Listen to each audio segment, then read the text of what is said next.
وَإِذْ بَوَّأْنَا لِإِبْرَاهِيمَ مَكَانَ الْبَيْتِ أَلَّا تُشْرِكْ بِي شَيْئًا وَطَهِّرْ بَيْتِيَ لِلطَّائِفِينَ وَالْقَائِمِينَ وَالرُّكَّعِ السُّجُودِ۔ وَإِذْ، اور اس قصے کا تذکرہ کیجیے، بوّأنا، جب ہم نے ٹھکانہ دیا، جگہ بتلا دی، لِإِبْرَاهِيمَ، ابراہیم کو، مکان البیت، اس گھر کی جگہ، کیونکہ شروع میں تو خانہ کعبہ تو بنا ہوا نہیں تھا، چٹیل میدان تھا۔ ہم نے اس جگہ کی نشاندہی ابراہیم کو کی، ادھر آؤ، اس کو کھودو۔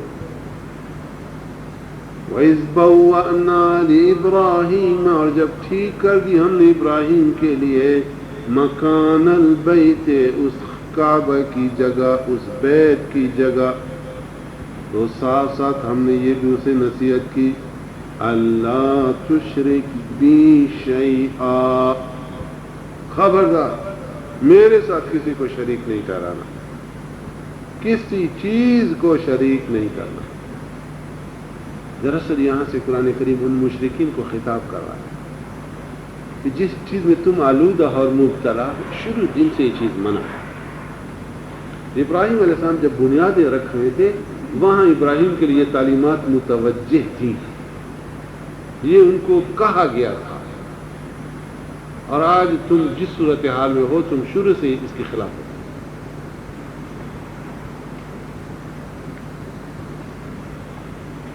وَطَهِّرْ بَيْتِيَ لِلطَّائِفِينَ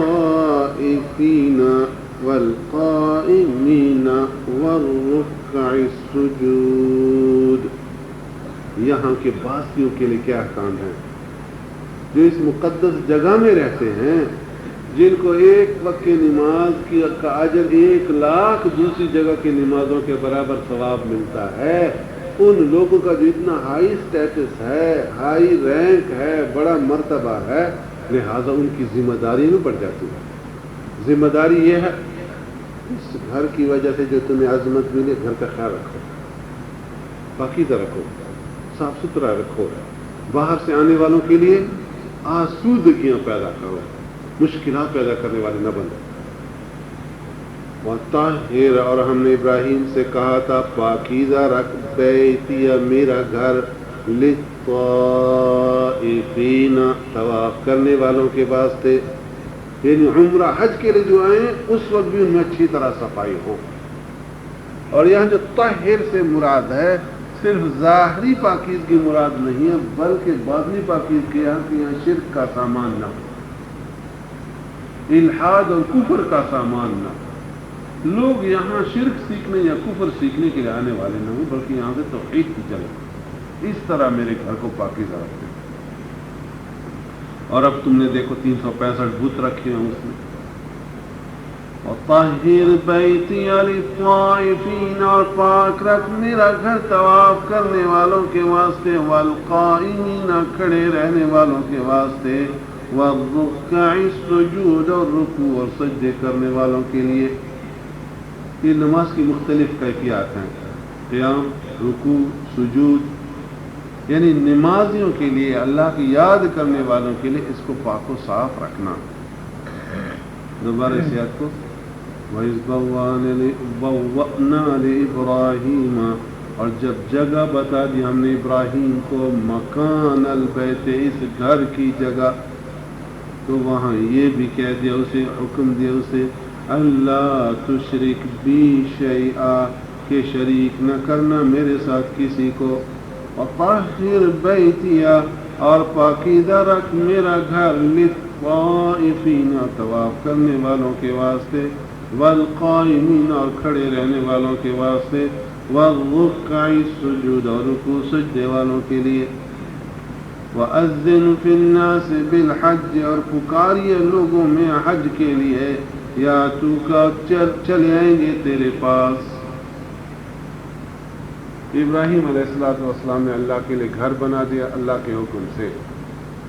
اب اس چٹیال میدان میں اور اس صحرا میں اور پہاڑوں میں گرے ہوئے اس علاقے میں گھر بنانے کے بعد اب اس کا کیا حال ہے، کیا کریں گے اس کا؟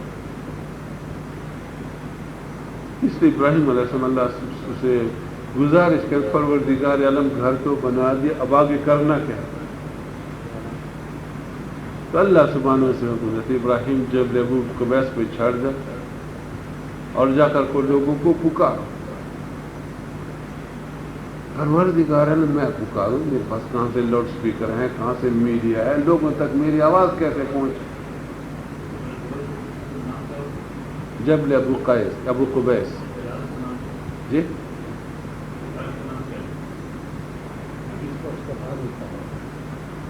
ابھی تو بلڈوزر چل رہے ہیں، پتہ نہیں ہے کہ نہیں وہ سب چیز پتہ نہیں، اس لیے تفسیر میں ہے بعض میں کہ خانہ کعبہ کے اوپر چڑھ جائیں، بعض میں ہے کہ اسی پتھر پہ جس پہ کھڑے ہو کر کے تعبیر کرتے تھے اس پہ چڑھ جائیں، بعض میں حکم ہے کہ نہیں جبل ابو قبیس پہ چڑھ جائیں، تو جبل ابو قبیس پہ چڑھ کر کے آواز دے دیں، اور تیری آواز کو لوگوں تک پہنچانا میرا کام۔ وَأَذِّن فِي النَّاسِ بِالْحَجِّ، لوگوں اللہ کے لیے گھر بن گیا، اب تم آؤ حج کے، اس گھر کا قصد کرو اللہ سبحانہ کی عبادت کی خاطر، نتیجہ کیا؟ آواز تم دو گے اور لوگ آئیں گے تیز سے تیز سواری پہ بھی، اور دبلی پتلی اونچی کمزور سواری جس کے نہ کلچ ہو نہ بریک ہو نہ، اس پہ بھی آئیں گے، پرانی گاڑیاں ہوں گے اور پرانی سواری ہوں گے اس پہ بھی پہنچوں گے، اور جدید سے جدید سواری ہوں گی اس پہ پہنچیں۔ اور ایک حدیث ملتی ہے اس میں یہ ہے کہ آخری زمانے میں کیفیت یہ ہو جائے گی لوگوں کی کہ یوں سواریوں پہ سوار ہو کر آئیں گے جیسے اوپر گدھ اڑ جاتا ہے اور آ کر کے بیٹھ جاتا ہے، اس طرح سے اچانک بیٹھ جائیں گے۔